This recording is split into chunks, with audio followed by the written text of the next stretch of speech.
I slammed the front door behind me, my hands trembling as I struggled with my keys. The house was quiet, but the silence felt heavy, filled with things we weren't saying. Scott's car wasn't in the driveway, and I knew exactly where he'd be. Not at work, like he told me this morning, but probably drowning his problems at Larry Ailes' bar again. "Damn it, Scott," I muttered, throwing my purse onto the kitchen counter. The answering machine was blinking, and I pressed play harder than I needed to. "Miss Noah, this is Virginia from Midwest Insurance. I'm calling to follow up on the claim your husband filed last week regarding his termination," the message played. My stomach sank. Scott had promised he quit his job at the bank 3 weeks ago, saying he had issues with his boss. I had doubts then. It was the third job he'd left in as many years, but I wanted to believe him. The machine beeped again. "Janet, honey, it's your mother-in-law. I hope you're not working late again.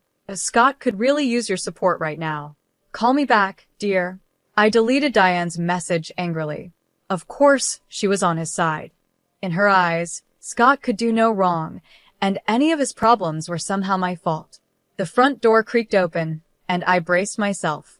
Scott stumbled in, reeking of whiskey and failure. "Hey, babe," he slurred, trying to smile but failing miserably. "You're home early?" "Cut the act, Scott," I snapped. "I know you got fired. Why did you lie to me?" His face fell, guilt showing in his red, tired eyes. "I didn't want to disappoint you again." "So, you thought lying was a better choice?" I ran my hand through my hair, feeling the frustration rise. How are we supposed to trust each other if you can't even be honest about something like this? Scott collapsed onto the couch, his head in his hands. "I'm sorry, Janet. I really messed up this time." "This time," I said, my voice getting louder. "Scott, this is becoming a habit. We can't keep living like this." He mumbled something about a missed deadline and an angry client. Same story, different day. I paced the living room, my mind racing. "We need to make some changes," I said firmly. "I can't keep being the only reliable income around here, and you need to—" The phone rang, cutting me off. Scott jumped for it, clearly relieved by the distraction. "Hello?" "Oh, hi, Mom," he said, giving me a look that begged for a break from the argument. I rolled my eyes and headed to the kitchen, needing a break. As I filled a glass of water, I could hear Scott's voice from the other room. "Yeah, Janet's here. She found out about the job." Then, in a quieter tone, he added, "No, I haven't told her that part yet." I froze, gripping the glass tightly. What else was he hiding? "Mom, I don't think that's a good idea," Scott said, his voice low and urgent. "Janet won't know. I know you're trying to help." "But—" I stormed back into the living room. "Won't what, Scott? What genius plan has your mother come up with now?" Scott's eyes widened in panic. "It's nothing." "It's nothing, Mom." "I have to go." He hung up quickly, avoiding my eyes. "Scott," I said, my tone sharp, "what aren't you telling me?" He fidgeted with the phone cord, looking everywhere except at me. "It's just Mom thought it might be good if she came to stay with us for a while, to help out." The glass slipped from my hand, smashing on the hardwood floor. Water and broken glass scattered at my feet, a perfect image of how messed up our life had become. "Your mother," I said slowly, "wants to move in with us?" Scott nodded miserably. "Just for a little while, until I can get back on my feet." I stared at him, speechless. This was a nightmare. Diane, with her constant judgment and snide comments, living in our home? The very thought made my skin crawl. "Janet, please," Scott begged. "It won't be for long. We need the help, and I cut him off, my voice cold. "There is no we in this decision, Scott. You and your mother don't get to decide how we handle your mistakes." I turned, carefully stepping over the broken glass. "Clean this up," I said over my shoulder. "I need some air." I grabbed my keys and headed for the door. "Janet, wait," Scott called after me. "Where are you going?" I paused with my hand on the doorknob. "To figure out how to fix the mess you've made of our lives," I replied without turning around. And Scott, don't wait up. The next morning, I stormed into my office, my head pounding from a night of tossing and turning. The last thing I needed was to deal with Diane's judgmental attitude on top of Scott's lies. But there was her number flashing on my phone as it rang over and over. Janet speaking, I answered stiffly, bracing myself. Janet, dear. Diane's sugary voice came through the line, dripping with fake concern. I hope I'm not disturbing your very important work. I clenched my teeth. What can I do for you, Diane? I'm worried about Scott, she sighed dramatically. He's been so down lately. I can't help but wonder if your career focus might be affecting him, Diane said. My grip on the phone tightened. Excuse me? Well, you know how men are, Diane continued, completely unaware of the anger building inside me. They need support, attention. Scott's always been sensitive. Maybe if you were home more, Diane. I cut her off, my voice low and controlled. Scott is a grown man. His job troubles are his own responsibility. But as his wife, I interrupted, I've been supporting us financially for years while Scott jumps from job to job. Don't you dare suggest this is my fault. Diane gasped, clearly offended. I'm only trying to help, Janet. Someone needs to be there for Scott, and if you're too busy climbing the corporate ladder... Stop right there, I snapped. My career isn't the problem. Scott's inability to keep a job is. And frankly, Diane, your constant babying isn't helping him. Well, I never, she huffed. If that's how you feel, maybe I should come stay with you two for a while. Scott clearly needs some support at home. A chill ran through me. That won't be necessary, I said firmly. Scott and I can manage our own problems. We'll see about that, Diane replied in a threatening tone before hanging up. I slammed the phone down, fuming. The nerve of that woman. After everything I'd done to keep us afloat, she had the audacity to blame me for Scott's failures. My phone buzzed with a text from Scott. Mom's worried about us. Maybe we should let her visit. I ignored it, throwing myself into my work, avoiding the mess waiting for me at home. The hours flew by as I drowned in spreadsheets and phone calls, anything to keep my mind off it. It was nearly 9 p.m. by the time I left the office. When I pulled into the driveway, I froze. Diane's car was parked in my usual spot. Inside, I found them in the kitchen, Scott nervously stirring a pot while Diane fussed over the table. What's going on? I asked, dropping my briefcase with a loud thud. Diane turned, beaming. Janet, darling. We were wondering when you'd grace us with your presence. I hope you don't mind I took the liberty of preparing dinner. You certainly took liberties, I muttered, glaring at Scott. He refused to look at me, suddenly fascinated with his cooking. Scott mentioned you two were having some difficulties, Diane said, her tone dripping with fake concern. I thought a nice family dinner might help ease the tension. I let out a bitter laugh. A family dinner? Is that what this is? Scott finally looked up. Please, Janet. Mom's just trying to help. Helps? I snapped. By ambushing me in my own home? By blaming me for your problems? Diane gasped. I would never. Save it. I cut her off. I heard enough this morning. You made it pretty clear how you feel about me and my career. Scott stepped in between us. Janet, that's not fair. Mom's here because she cares. Oh, she cares all right, I muttered under my breath. I shot back. She cares more about controlling our lives, about making me the bad guy in her little story. Now, Diane said, her voice syrupy sweet. I know you're under a lot of stress, but there's no need for dramatics. Why don't we all sit down and... No, I said firmly. I'm not doing this, not tonight. I turned to Scott. You invited her without even asking me, didn't you? His guilty look said it all. I grabbed my keys, my hands trembling with anger. Janet, wait, Scott called as I headed for the door. Where are you going? I paused, my hand on the doorknob. Somewhere I'm actually wanted, I replied coldly. Enjoy your family dinner. I slammed the door behind me, and as I walked away, I heard Diane's voice drift out. Well, I never. Scott, darling, you really need to do something about that wife of yours. I got in my car and drove, tears blurring my vision. How had my life ended up like this? And more importantly, how was I going to fix it? The next day, after a long day at work, I pulled into the driveway, my stomach twisting at the sight of Diane's car still parked in the same spot. She had been here for a week. Taking a deep breath, I braced myself and went inside.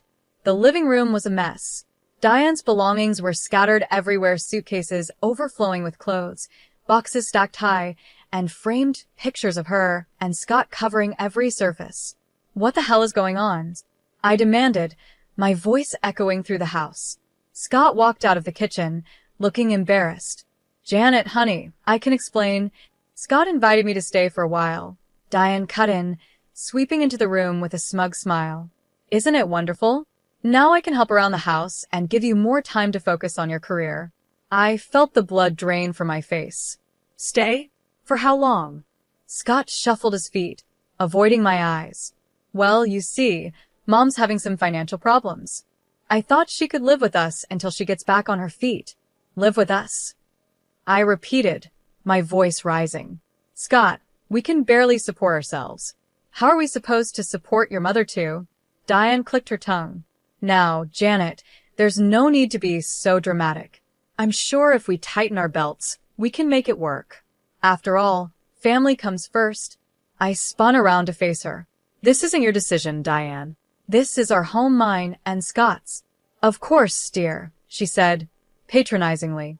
But Scott agrees it's for the best. Don't you, sweethearts? Scott nodded weakly, and something inside me snapped. How dare you? I hissed, stepping closer to him.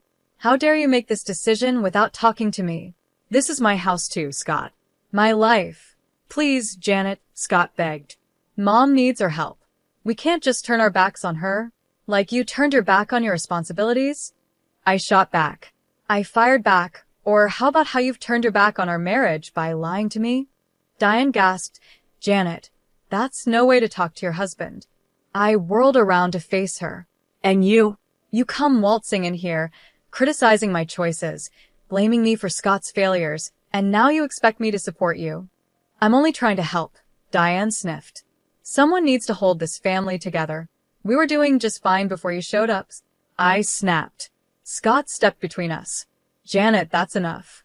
Mom's staying, and that's final.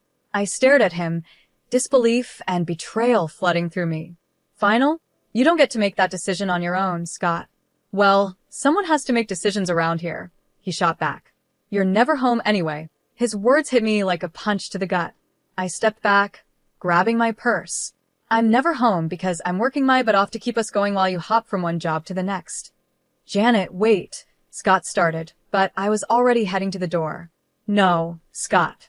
I'm done waiting. I'm done being the bad guy in all of this. I paused at the door, turning back to both of them. You want to play happy family with mommy, dearest? Fine. But don't expect me to stick around and watch. Where are you going? Scott called after me. To a hotel, I replied coldly, since I'm apparently no longer welcome in my own home. As I got into my car, I heard Diane's voice drift out the open door. Let her go, Scott.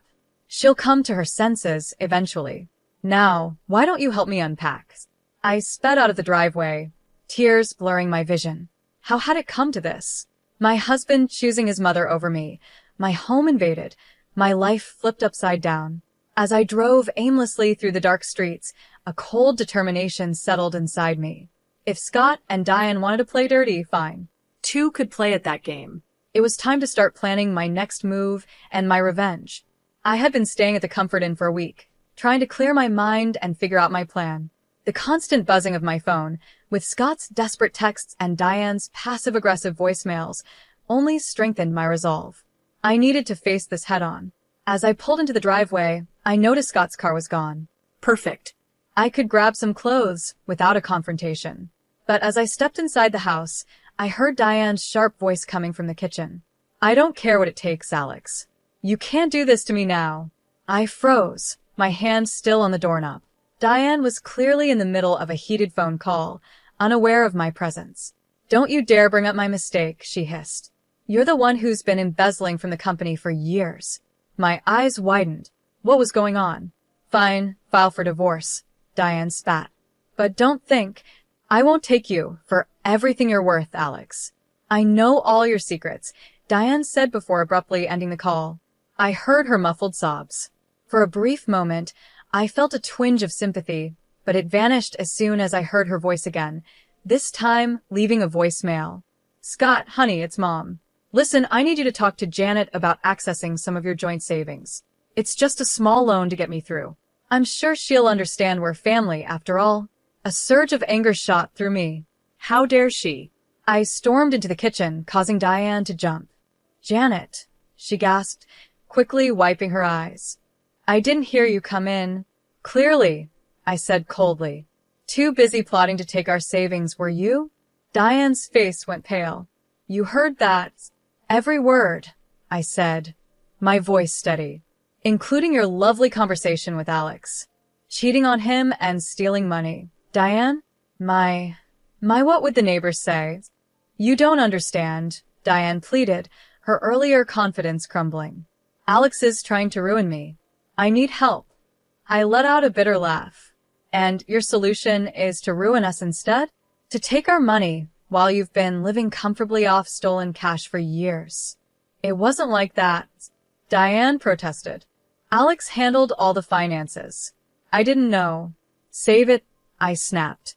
I'm not interested in your excuses. What I do want is for you to pack your things and get out of my house. Diane's eyes narrowed. You can't throw me out. Scott invited me to stay. Watch me, I growled, stepping closer. You've manipulated and lied to us since you got here. You blamed me for Scott's problems, took over our home, and now you're trying to steal from us. I'm done. I am Scott's mother. Diane shrieked. He'll never choose you over me. Just then, the front door slammed, and Scott's voice rang out. Mom? Janet? What's going on? Diane's expression instantly changed, tears welling up at her eyes as Scott entered the kitchen. Oh, Scott, she wailed. Janet's being so cruel. She wants to throw me out on the street. Scott looked back and forth between us, confusion written all over his face. Janet, what's going on? Don't you dare fall for her act, I warned him. Your mother's been lying to both of us. She's getting divorced because she cheated on Alex, and she's been embezzling money for years. Now she wants to dip into our savings to cover her tracks. Scott's jaw dropped. Mom, is this true? Diane's sobs grew louder. Scott, please, you don't understand. I had no choice. I turned to Scott, my voice firm. It's time to decide, Scott. Either she goes or I do. For good this time. The tension in the room was thick as Scott looked between his tearful mother and me, standing firm. I could see the conflict in his eyes, years of being manipulated by his mother now colliding with the harsh truth in front of him. Scott, I said, urging him to decide. I spoke softly but firmly. This is it, Scott. This is the moment that decides our future. Choose wisely. As Scott opened his mouth to speak, I held my breath, knowing that whatever he said next would change all our lives. His eyes flickered between Diane and me, his face full of confusion and pain. I need some time to think, he stammered, backing out of the kitchen. Scott, please. Diane cried, reaching for him, but he was already gone, the front door slamming behind him. I stood there, trembling with anger and hurt. I hope you're happy, Diane, I said, my voice sharp. You've torn this family apart. Diane's tear-streaked face hardened. You did that all by yourself, Janet. If you'd been a proper wife. Don't you dare. I cut her off, my voice cold. I'm going upstairs to pack. When I come back down, I expect you to be gone. I stormed upstairs, my mind racing as I threw clothes into a suitcase. Then I heard her voice again. Diane was on the phone. I quietly crept to the top of the stairs to listen. Alex, please, she was saying, her voice desperate. I need more time. No, don't call the lawyers yet. I have a plan. My blood ran cold. What was she up to now? Scott and Janet have savings, Diane continued. If I can just get access to them, no, they don't suspect anything. Janet's too busy with her career to notice. I gripped the banister, my knuckles turning white. She was planning to steal from us. Just give me a week, Diane pleaded. I'll get the money, and we can make this all go away. I'd heard enough. I marched downstairs, my face stormy. Diane jumped when she saw me, quickly ending her call. Janet, Save it, I snapped. I heard everything. You're not just asking to borrow money, you're planning to steal it. Diane's face crumpled. You don't understand. Alex will ruin me if I don't pay him off. I had no choice. There's always a choice, I said coldly. And you chose to lie, cheat, and steal. But it ends now. I pulled out my phone and dialed Scott. It went to voicemail. Scott, it's Janet. Your mother is planning to steal our savings to pay off Alex. Come home now. We need to talk. Diane lunged at me, trying to grab the phone. You can't do this, she shrieked.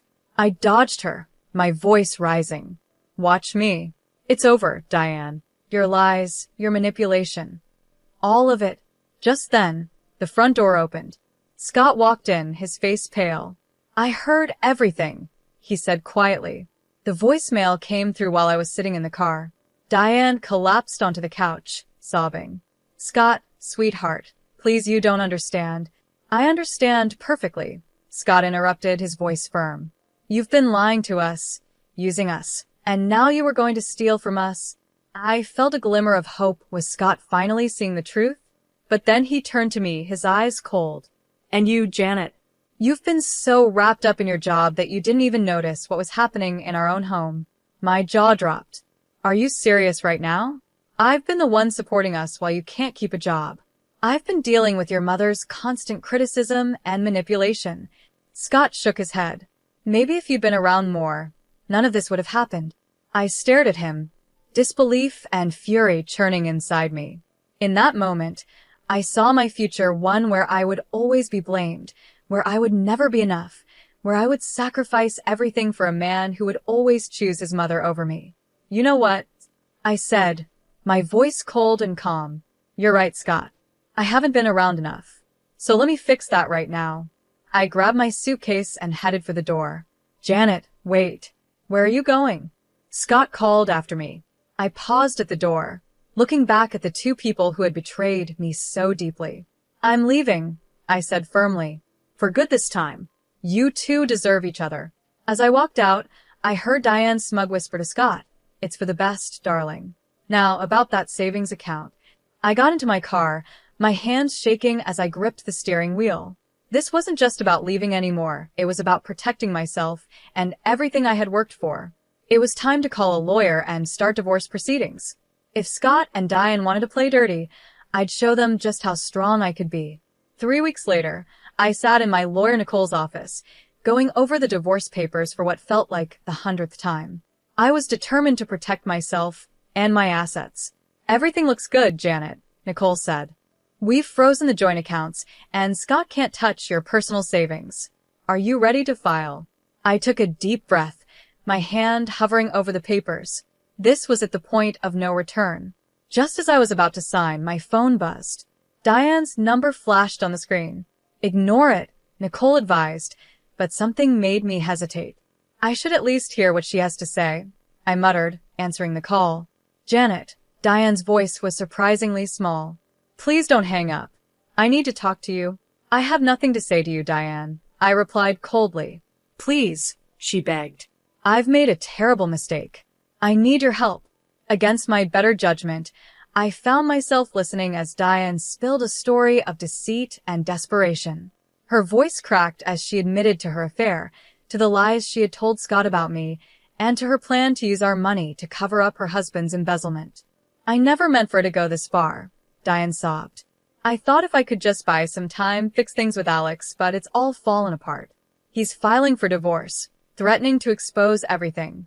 I have nowhere else to turn. I felt a mix of emotions, anger, pity, and a strange sense of vindication.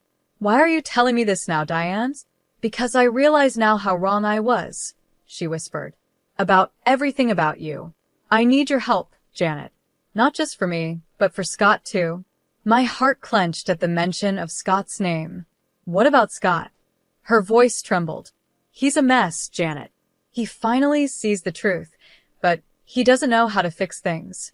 He misses you terribly. I closed my eyes, fighting back tears. It's too late for that, Diane. I'm at my lawyer's office right now, about to file for divorce. No, Diane cried. Please, Janet, give us a chance to make this right. I'll tell Scott everything, I swear. Just come home. Let's talk face to face. I looked at the divorce papers in front of me, then at Nicole, my lawyer, who was watching me with concern. I need to think about this, I said finally. Of course, Diane replied, a hint of hope in her voice. Take all the time you need. We'll be here. I ended the call, my mind spinning. Nicole leaned forward, her brow furrowed. Janet, whatever she said, remember why you're here. Don't let her manipulate you again. I nodded absently, but my resolve was weakening. What if Diane was telling the truth? What if this was my chance to finally get the whole story, to confront both her and Scott with all the facts? I need to go, I said suddenly, standing up. I'm sorry, Nicole. I need to see this through. Nicole sighed but nodded. Be careful, Janet. And call me if you need anything. As I drove back to the house, was it still home? My emotions swirled. Part of me screamed that this was a trap, that Diane and Scott would never change. But another part, a small part one thought I had silenced, whispered of hope and second chances. I pulled into the driveway, my heart pounding. The house looked the same, but everything felt different. As I approached the front door, I saw Scott through the window, pacing anxiously. Our eyes met, and I saw a flicker of relief on his face. My hand trembled as I reached for the doorknob. This was at the moment of truth. Whatever happened next would change everything. I took a deep breath and opened the door, stepping into the unknown. I stepped into the house, and the air felt heavy with tension. Scott stood in the living room, his face a mix of relief and worry. Diane sat on the couch, nervously twisting her hands in her lap. Janet, Scott said, stepping toward me. I'm so glad you came. I raised my hand to stop him. I'm here to listen, nothing more. Diane, you said you had something to tell us both. So talk. Diane nodded, her eyes filling with tears. I've been lying to both of you about everything. For the next 30 minutes, Diane laid out her secrets, her affair with a family friend, Alex's embezzlement from his company, their upcoming divorce, and her desperate plan to use our money to cover everything up. With each revelation, Scott's face grew paler, his hands clenching into fists. How could you, Mom? He whispered, his voice trembling. How could you lie to us like this? Diane sobbed and reached for Scott, but he pulled back. I'm so sorry, sweetheart. I never meant for it to go this far. I thought I could fix everything before you found out. I stood there, feeling a storm of emotions, anger at Diane's lies, pity for her desperation, and the growing realization that Scott had been just as much a victim of her manipulation as I had been. Scott, I said softly, turning to him, did you know any of this? He shook his head, looking shaken. No, Janet, I had no idea. I thought Mom just needed our help. I never imagined. That's why I called you, Diane interrupted, her voice desperate. I see now how wrong I was about everything. I need your help, both of you, please. I let out a bitter laugh. Help? After everything you've done? You tried to steal from us, Diane. You almost ruined our marriage. I know, she wailed. And I'll spend the rest of my life making it up to you both. But right now, I need your help to fix this mess with Alex. If we don't act fast, he'll expose everything, and we'll all go down. Scott turned to me, his eyes full of desperation. Janet, what should we do? I felt the weight of the moment. This was the decision that would shape the future of not just my marriage, but our whole family. No, I said firmly, surprising even myself with how strong my voice sounded. We're not doing this, Diane. Not anymore. But Diane started, but I cut her off. No more lies. No more schemes. You made this mess, and you're going to face the consequences, just like the rest of us. I turned to Scott, my heart pounding, waiting for his response. I love you, Scott, but I can't keep living like this. We can't keep letting your mother behave this way, I said, my voice steady but sad. Scott nodded slowly, understanding finally sinking in. You're right. Mom, I'm sorry, but Janet's right. We can't help you cover this up. Diane's face crumpled. But what am I supposed to do? Where will I go? That's not our problem anymore, I said, feeling a huge weight lift off my shoulders. I turned to Scott. We need to talk alone. We left Diane sobbing on the couch and moved to the kitchen. The air between us was thick with unspoken feelings and hurt. Janet, Scott started, his voice full of emotion. I've been such a fool. Can you ever forgive me? I looked at him, really looked at him, for the first time in months. I saw the man I had once fallen in love with, but I also saw the son who had let his mother come between us. I don't know, Scott, I said honestly. I love you, but I don't know if love is enough anymore. We have a lot to work through. Scott nodded, tears in his eyes. I understand. Whatever it takes, Janet. I want to make this right. As we stood there in our kitchen, with the sound of Diane's sobs in the background, I realized this was just the beginning. We had a long and difficult journey ahead facing the consequences of Diane's actions, rebuilding trust, and figuring out if our marriage could survive this test. But for the first time in months, I felt a glimmer of hope. Whatever came next, I knew I had the strength to face it head-on. 2 years later, I stood in my new apartment, surrounded by moving boxes and the promise of a fresh start. The divorce had been finalized 4 months ago, and I was finally ready to close this chapter of my life. My phone buzzed with a message from my boss. Congratulations on the promotion, Janet. I can't wait to see what you'll do as our new marketing director. I smiled, feeling a surge of pride. This was what I had been working for, recognition for my skills and hard work, not judgment for being ambitious. As I unpacked, I came across a photo of Scott and me from happier times. A wave of sadness hit me, but it quickly passed, replaced by a sense of peace. We had tried to make things work after Diane's confession, but the trust had been too deeply damaged. In the end, we both realized that sometimes love just isn't enough. The doorbell rang, pulling me from my thoughts. When I opened the door, I was surprised to see Diane standing there. She looked older and more worn down than I remembered. Janet, she said softly, I hope I'm not bothering you. I just wanted to apologize again and give you this. She handed me an envelope. Inside was a check for a large sum, much more than she had tried to take from us. It's everything I have, Diane said, her voice trembling. I sold the house, my jewelry. I want to make up for what I did to you and Scott, Diane said, her voice trembling. She handed me the check, and I stared at it, emotions swirling inside me. Diane, I began, but she cut me off. I know this won't fix anything, but I hope it helps you start your new life. I see that now. Looking at this woman who had caused me so much pain, I realized my anger had faded. Thank you, Diane, but I don't need this. I've already started my new life. I handed the check back to her. Use it to start over for yourself. Learn from this and be better. Diane's eyes filled with tears. You're an incredible woman, Janet. I'm sorry I didn't realize that sooner. After she left, I sat on my new couch, trying to process everything. My phone buzzed again, this time a text from Scott. Heard about your promotion. Congratulations, Janet. You always were the strong one. I smiled sadly, and I typed back a simple thank you. As I hit send, it hit me this was truly the end of an era. Scott and Diane would always be part of my past, but they no longer had any hold over my future. I walked over to the window, gazing out at the city skyline. My new life stretched out in front of me, full of possibilities. No more compromising my dreams, no more dimming my light to make others feel comfortable. I was free to be myself completely and unapologetically. As the sun set, painting the sky in shades of orange and pink, I felt excitement building inside me. Tomorrow was a new day, the first of many, and I was ready to embrace it, stronger and wiser than before.